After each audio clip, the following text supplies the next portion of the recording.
Hi, I'm here, I'm live, I'm sorry, and I'm atypical. I'm Dr. Asphyxia. Welcome to my first talking stream. I'm going to be playing How Many Dudes and talking about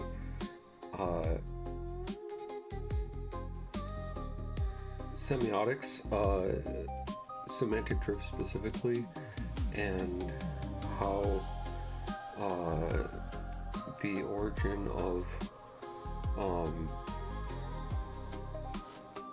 the terminology for various card games came around. I wanted to play Marvel Snap, but that's a much more thought-intensive game, and it's not really good for deep discussion of academic talks. I'm sorry, I'm very nervous.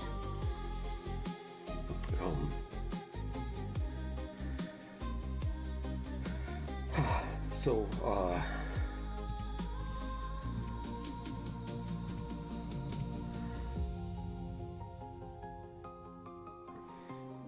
semantic drift is the idea that words can change their origins based on the different usages of the words through different groups of people. So, for example, my dear Aunt Sally is a dog breeder, and she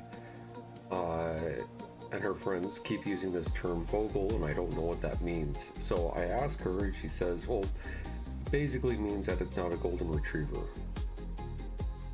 So I go to school and I tell all my friends that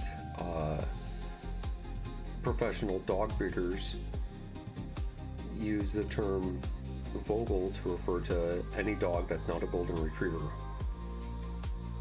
And so me and all my friends use the term Vogel for anything that's not a golden retriever. And then a new kid comes to school, and I explain what a Vogel means, and she goes, well, that's silly. Why wouldn't you just use the word dog? If it's not a golden retriever, then dog is perfectly adequate. And so I go back to my dear Aunt Sally, and I say, I don't know what to say to this. Well, why wouldn't you just use the word dog if you're talking about not golden retrievers? Because, you know, I know that it's a official term used by professional dog breeders, and my dear Aunt Sally says, oh, well,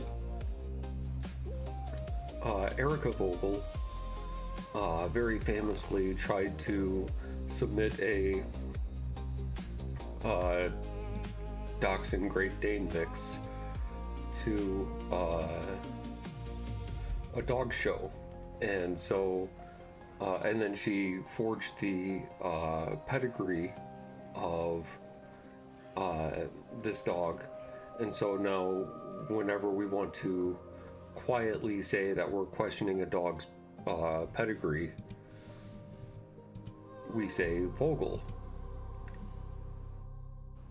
So no, it doesn't literally mean a dog is not a golden retriever. Just in that specific instance, that's what we were referring to.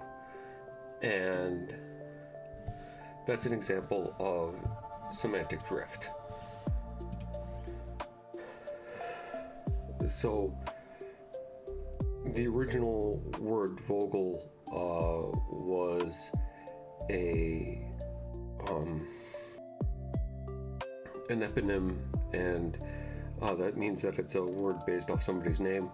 and it was a token that was formed in part of a cant, which is a form of lamology, right, where she's using it as episteme, a deep understanding of the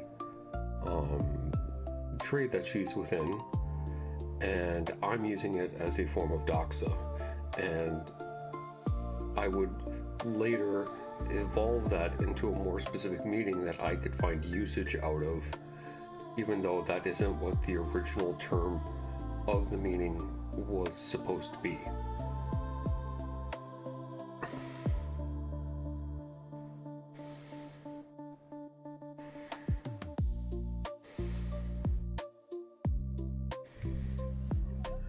I hope that makes sense.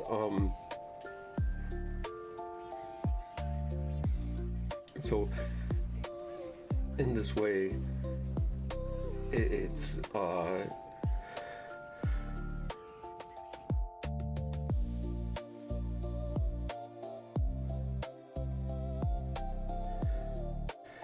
very simplified usage in the adoptive term compared to the more complicated usage of the expressive term.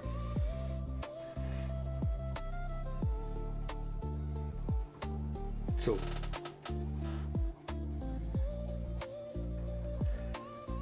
that's important to understand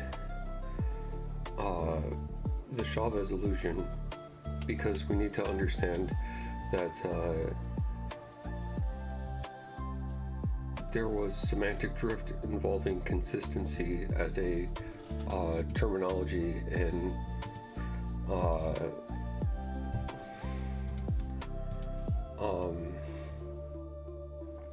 terminology in card games.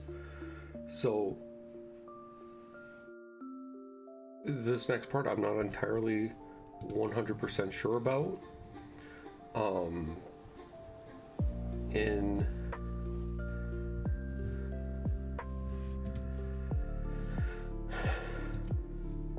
Magic the Gathering's origin, there was a time frame where an analogy was used to very openly to discuss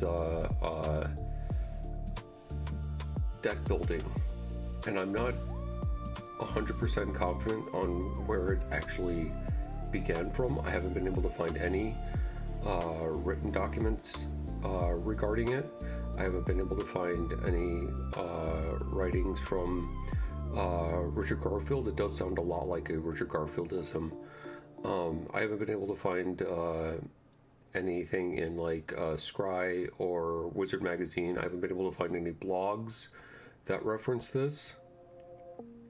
So the exact origin of it, I'm not entirely confident on, but I'm fairly certain that it is a form of teaching tool that vendors were using to teach players how to play Magic the Gathering when Magic was first starting out. And I'll explain why, but the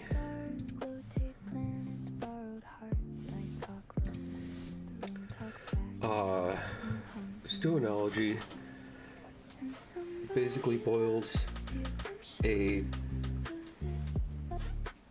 deck into 4 different kinds of cards. You have beef, you have potatoes, you have veggies, and you have the broth. The beef is your basic win conditions.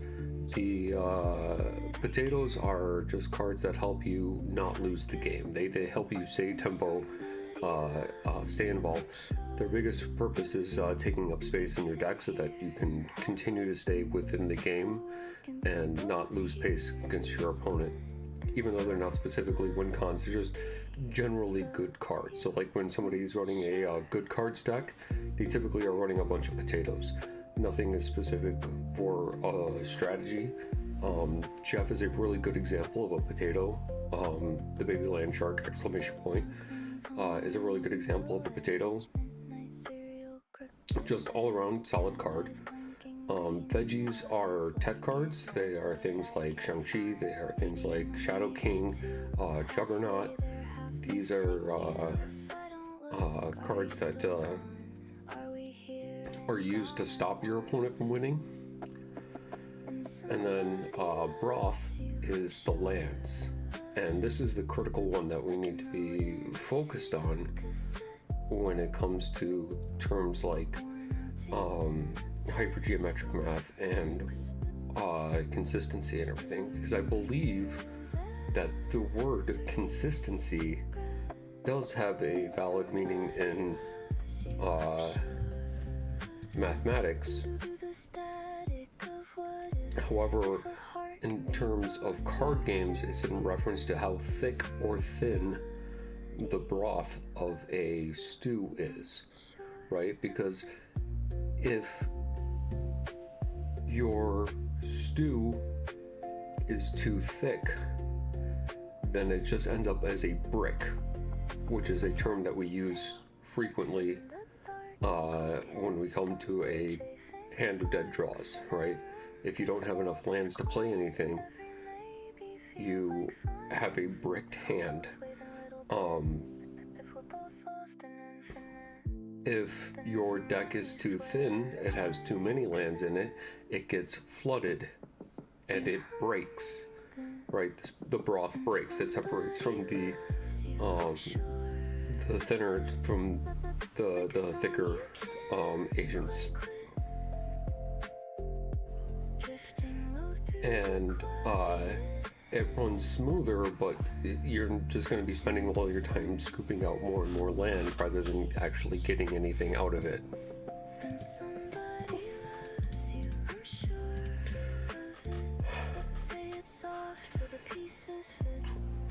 And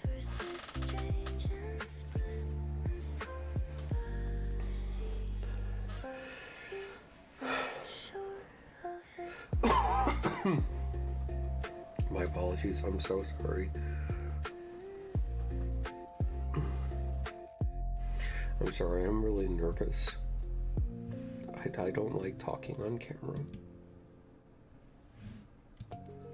I get really self-conscious about making mistakes, about not explaining things very well. I get 1.5 million thoughts going through my head. I was a very late speaker as a child.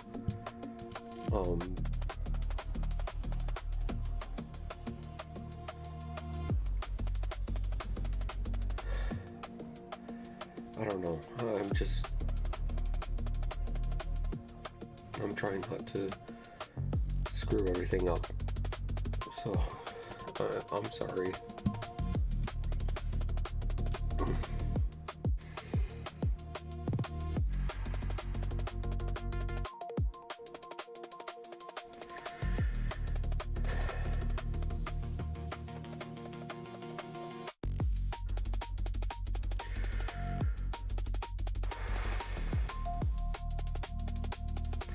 So, the way that consistency is used in terms of a broth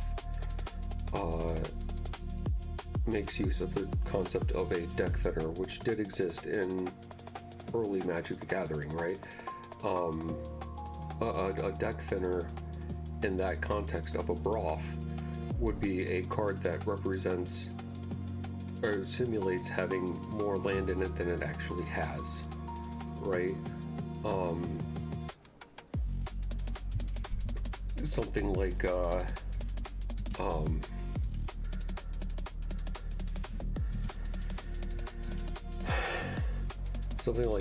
Black Lotus, Llanowar Elves, Dark Ritual. These would all be deck thinners in this concept. Your basic mana dorks and anything along those lines.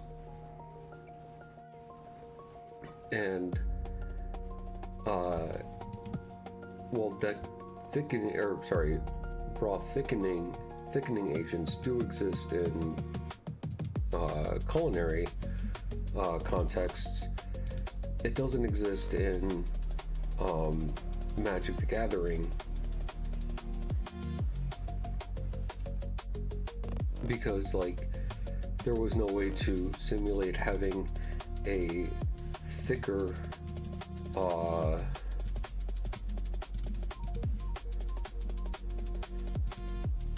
broth, a thicker deck. You would just simply not put in more lands, right? You started out thick and then you put in deck thinners to make your deck work more smoothly, right? And then in Ice Age, they did create a way to have a thicker deck, a deck thickener in the form of cumulative upkeep. So I believe that the stew analogy starts with alpha, and while it could be a zine, it could be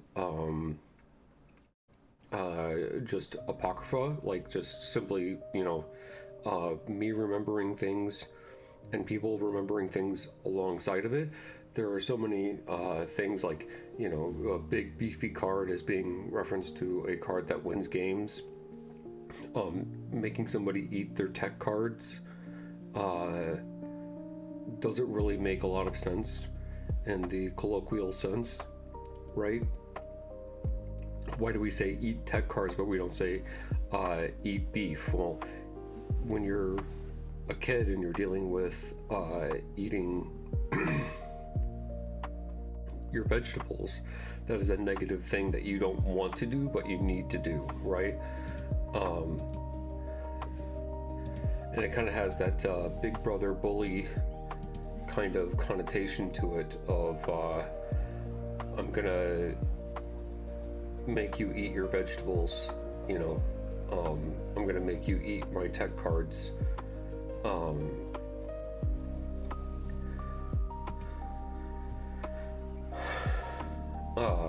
Anyway, so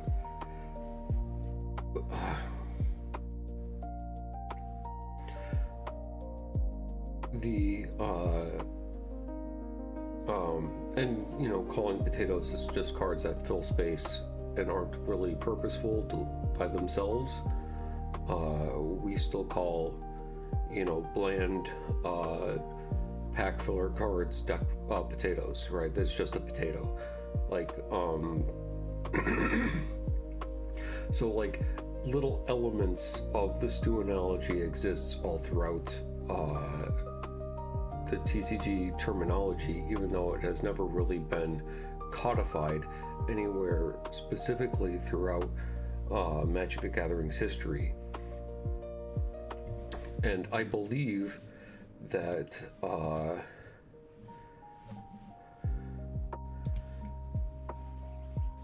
back in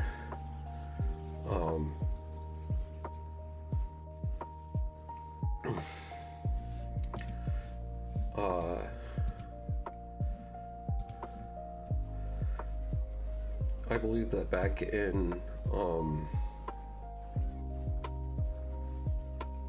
the late 90s, I want to say it was around 98, Pokemon TCG was released in the US, and Wizards of the Coast wanted to sell the TCG to a wider audience, right? And so what Wizards of the Coast did was go to all these hobby shops and say, we're not going to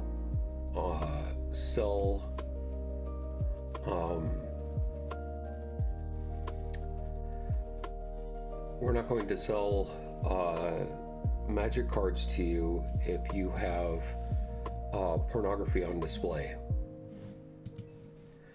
And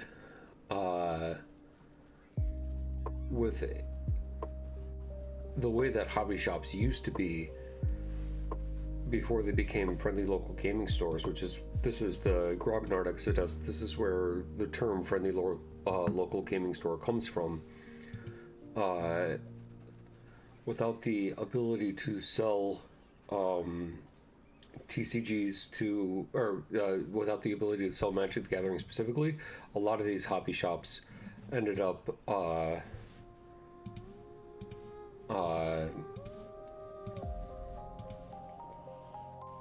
going out of business. They would go out of business if they didn't comply. And at the time, in the mid to early 90s, they had, I believe, witch elves in Warhammer Fantasy Battles used to be topless. They'd have like figurine statues of elven princesses draped over the laps of dragons and demons and stuff like that. They'd have heavy metal posters. Like, the mindset of the time had a lot of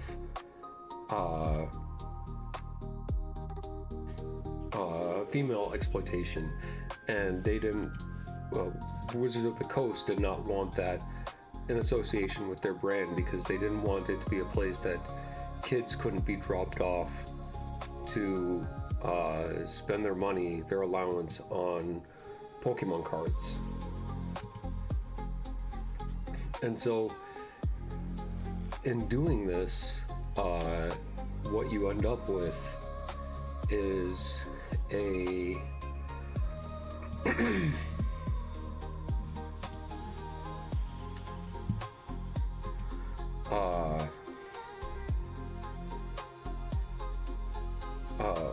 you had a whole bunch of these old school diehard gamers that had very little experience in dealing with children, feeling like they were excised, feeling like they were being critical, being judged critically for their interests and hobbies.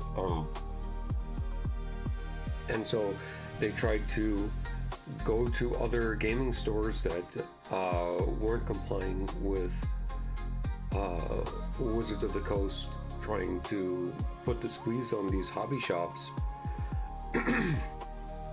And they had nowhere really to go. A few gaming clubs started popping up here and there, but they never really went anywhere specific.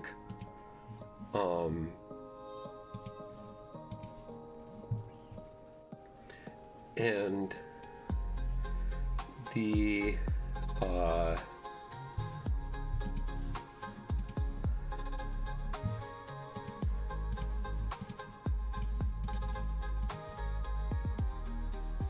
and so eventually they ended up going to places like 4chan, and they started trolling around online and doing online gaming,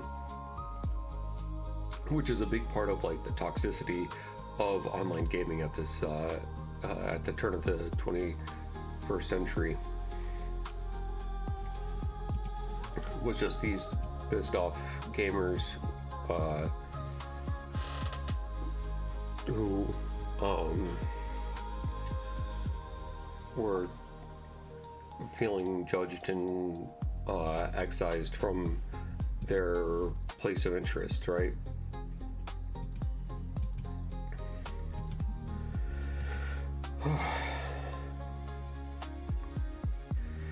Boy,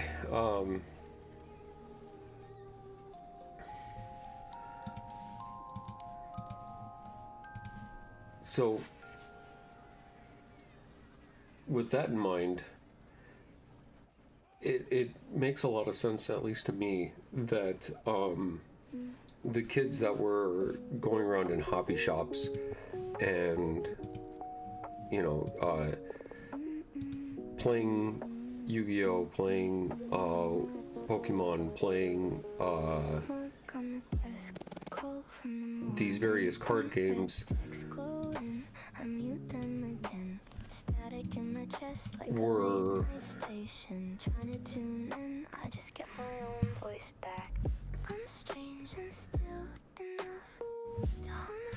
were feeling like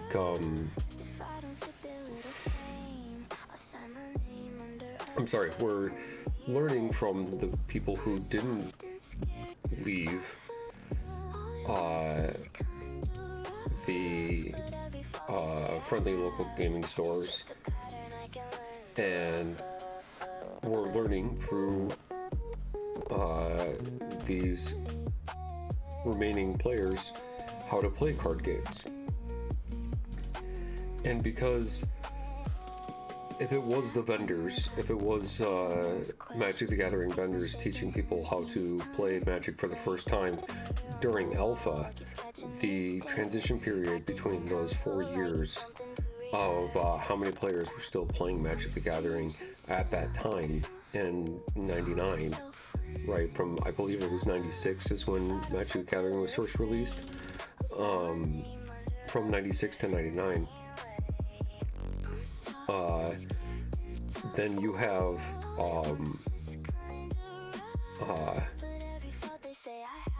a sample of a sample, and the likelihood that the people who were still at the gaming stores at these times were my dear Aunt Sally, the ones that actually had the appropriate episteme to explain what the stew analogy was to all these new kids who are coming into these hobby shops and playing for the first time and learning things like deck thinning and consistency and all that other stuff.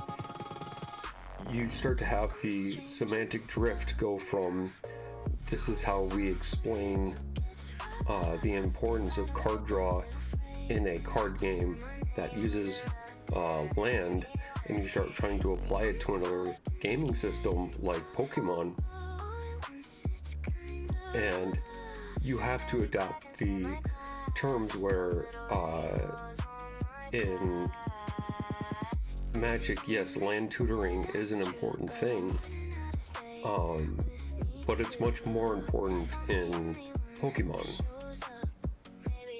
The stresses are significantly different, and it's very reasonable in my eyes that a kid would think that the idea of why it's called deck thinning would be because it's literally making the deck thinner, as in it's not as tall if you take cards out of it. Just makes a lot of sense in transference.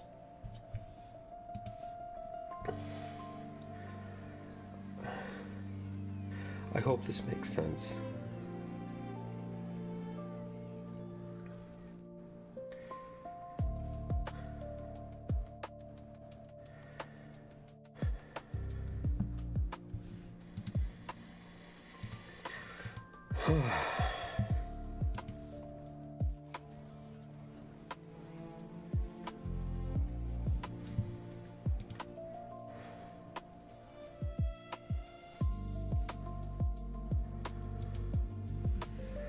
I'm trying to stream for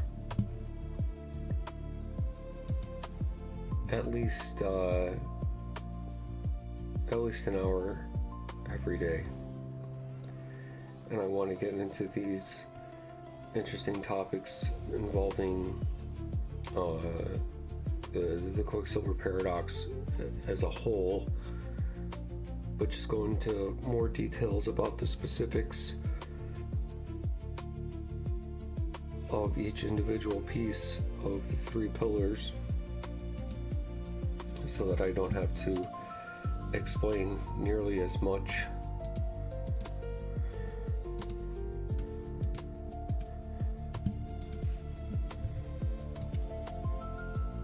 When I post a deck list and I have Quicksilver in it, and people ask me why I'm always running Quicksilver.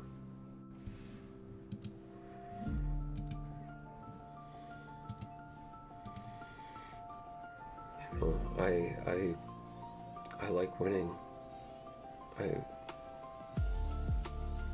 I know it's not very obvious, and I know that it's weird, and I know that I'm not very good at explaining it.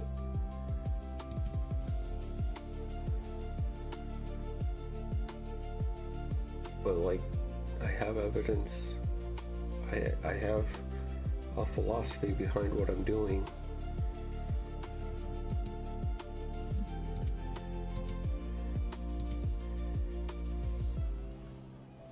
And I just want to share it. I don't.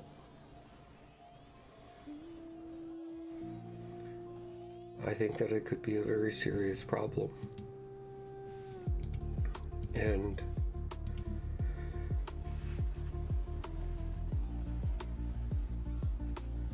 I want people to understand what I'm trying to say.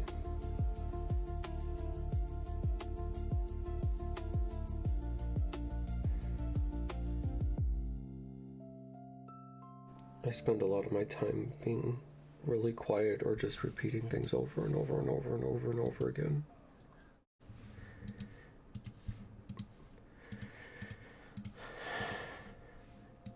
And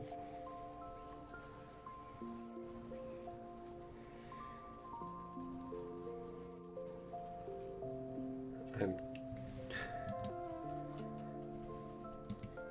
sorry.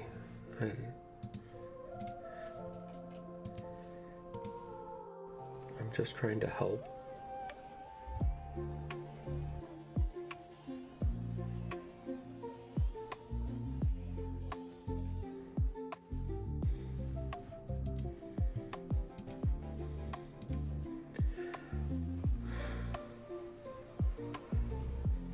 Lauren would have mentioned that I need to be able to explain and improve my position if I wanted to be taken seriously.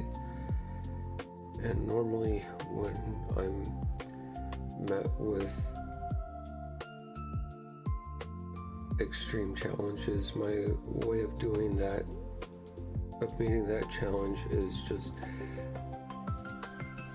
diving headfirst into it as hard as I possibly can. And so that's what I'm doing. I'm recognizing that I have limitations,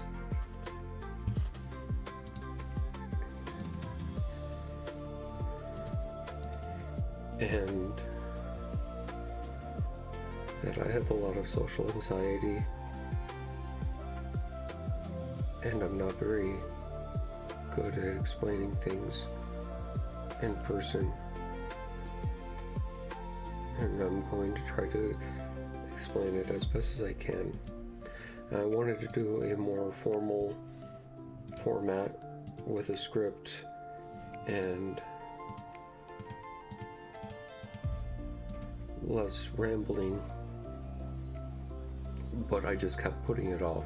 I kept making more adjustments. I kept trying to make it more perfect. So instead, I'm going to try to do it live, where I don't have to upload it. I don't have a chance to edit it and post.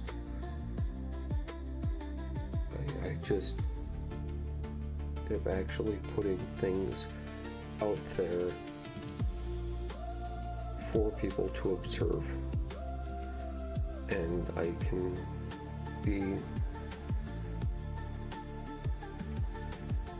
at least reference this, and maybe in the future I can come back and I can make a more polished version that I'm more proud of. But right now I just want to have something.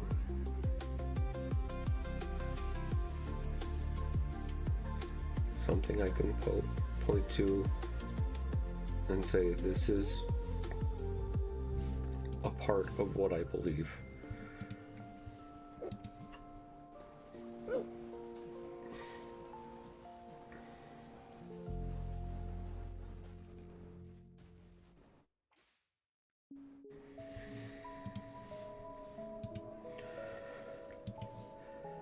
And hopefully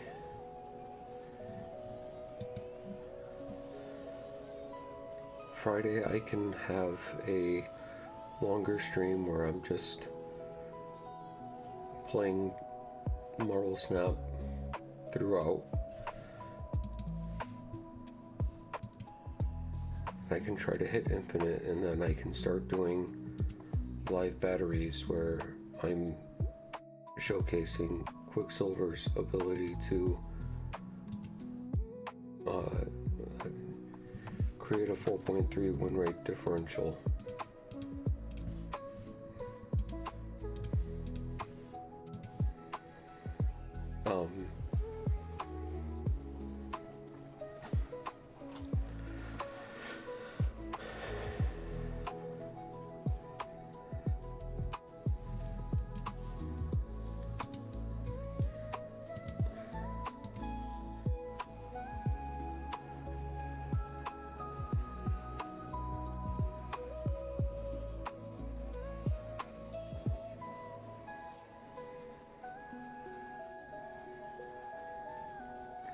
And I hope you guys like the music. I chose lo-fi and glitch hop.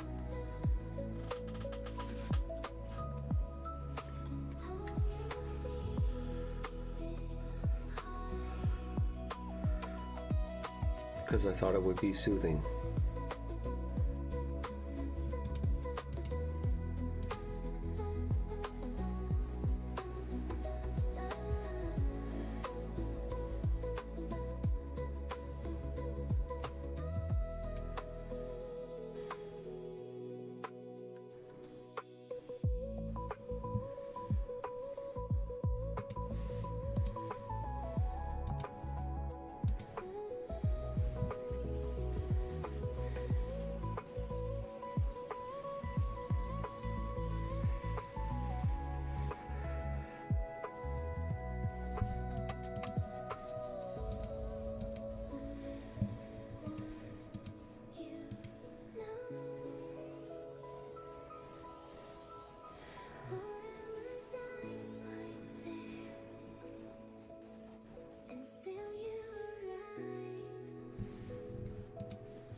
When I was a kid, I had a dog named Sky, and I loved her to death.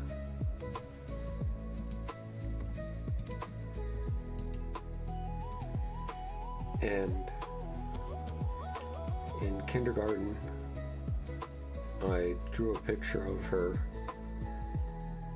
and I wanted her to be barking. So I grabbed a marker and I started scribbling all over it. And my teacher came up and was like, "Oh, what's the matter? Don't you like your picture?" And I was like, "No, she's barking. Those are the sound colors."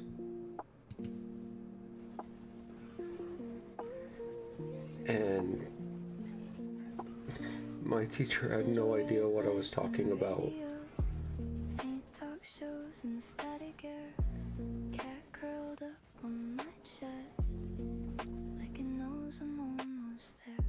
Ceiling cracks look like constellations. I trace into my So when I got home, is it you or just reflection? I told my mom, and I was so mad.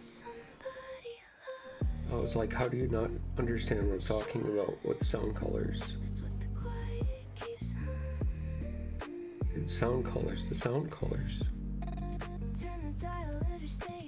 And my mom was just like, "What are you talking about, goofball? There are no sound colors."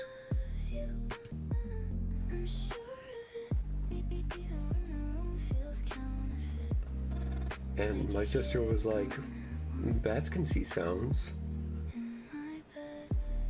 And my mom explained echolocation, and I realized that they had no idea what I was talking about. Mug rings on the nightstand, half a page of a heavy book. Quantum saints and shaky hands. I lose my place every time I look. If I don't check the hallway, baby, you're still halfway home. Like the thought that's never measured.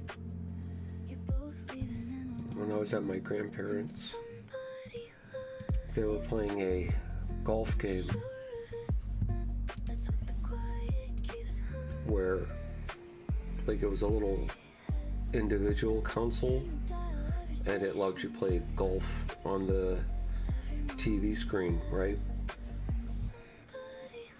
And I kept hearing the clink of the ball being hit,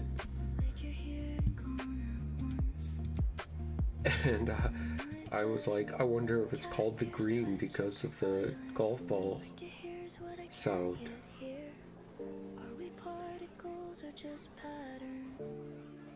And then I realized that they probably didn't understand either. And so I just sat in the living room crying over and over again, saying, I don't have any friends, I don't have any friends, I don't have any friends, because I didn't know how else to phrase that nobody understood what I was talking about.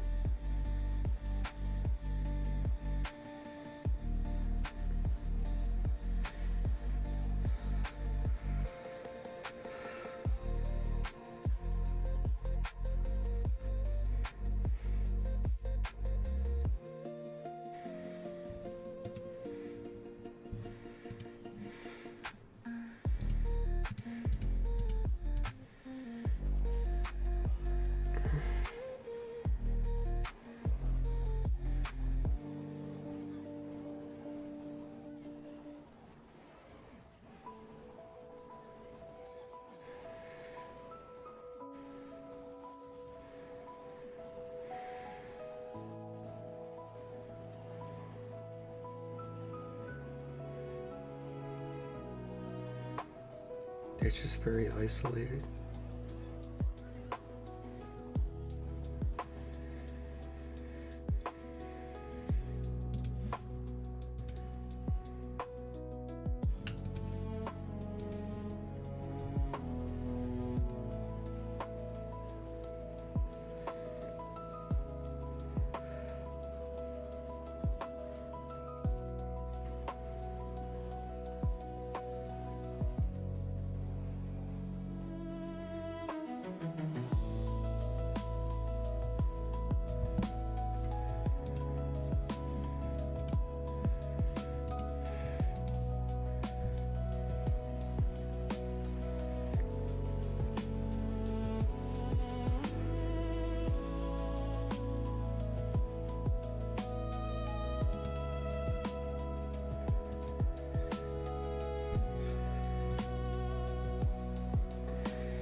Feelings are feelings because you don't control them.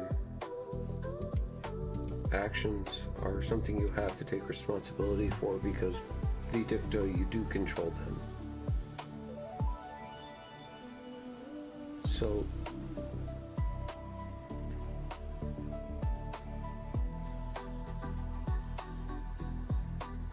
don't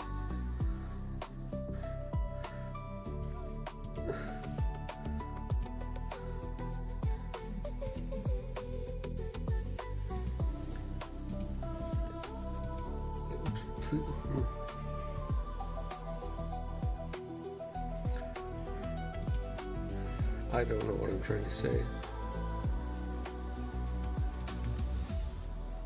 Just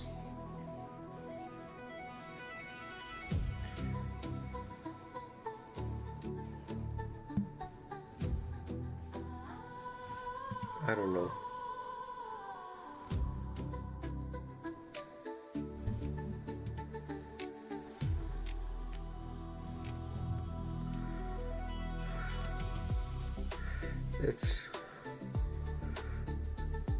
It's a little early for 1 hour, but I think I'm going to close out the stream tonight. Thank you if you're watching this in the future or you joined me here tonight. Thank you for watching and spending this time with me.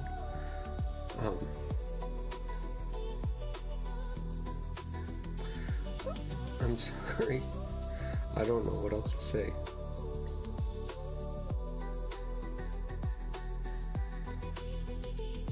I will be getting better. I will getting more practice in.